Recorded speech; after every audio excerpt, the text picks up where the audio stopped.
So let's also talk about something that was crucial, not only to your individual style of playing, but what ultimately became heavy metal as a result, which is the industrial accident that cost you parts of your fingers, Yeah. your fingertips. If you could tell us a little bit about, some of you may not be familiar with that, and how He knows that, look.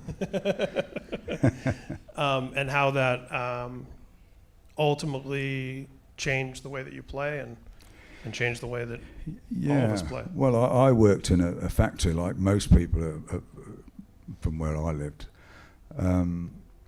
Worked in a factory, and I learnt to do welding, gas welding and arc welding, electric welding. And so I had this job, which was a good job, if you like jobs. I'd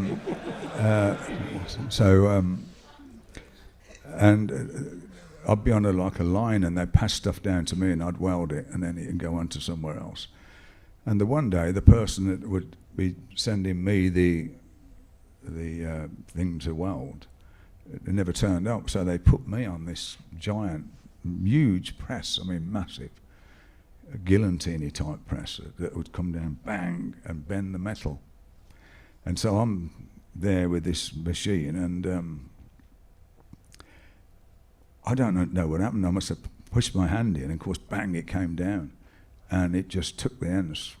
I actually pulled them off.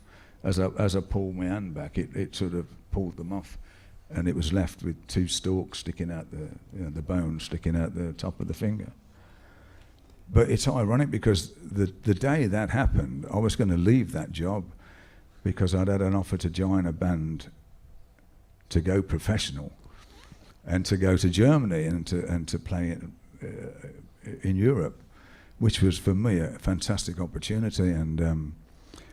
And I'd rehearsed with this band and everything, and I was due to, and I went home for lunch, and my mother said, I'm not going back now. That's it. Now I'm finished. She went, you go back and finish off the job properly. Don't just leave like that. So God. So I went back, and sure enough, that's what happened. They put me on the machine, bang. So of course my mother got total blame for that.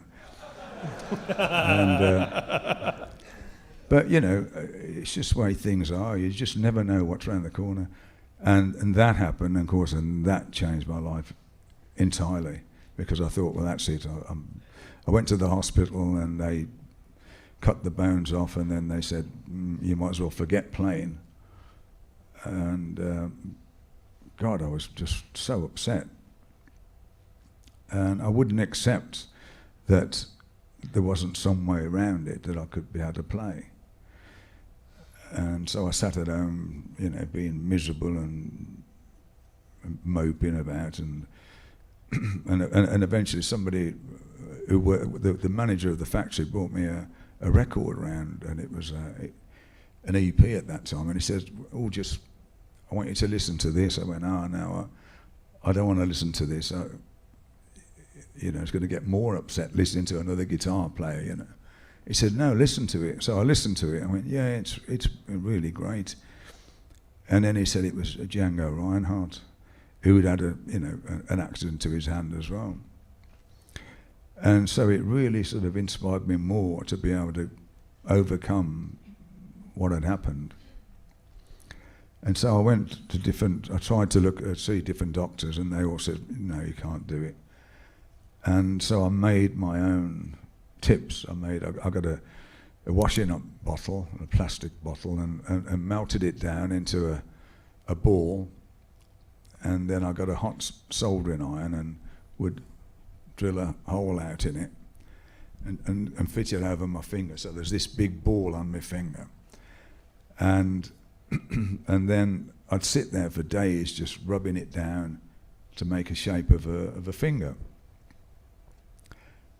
And I mean, it took a long time, and I'm trying to play with it, and it hurt, and I couldn't bend any string or anything.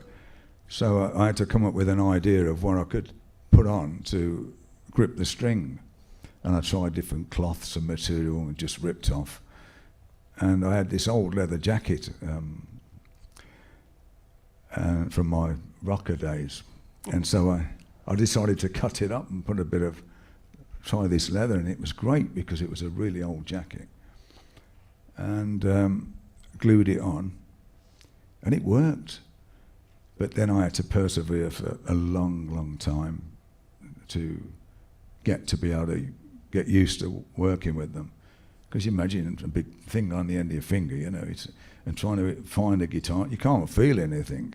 Yeah. You can't feel the guitar And string. then the amount of nerves that we have in our fingertips. And it was painful. It was painful. So I used to try and put tape underneath it so it buffle it a bit, you know.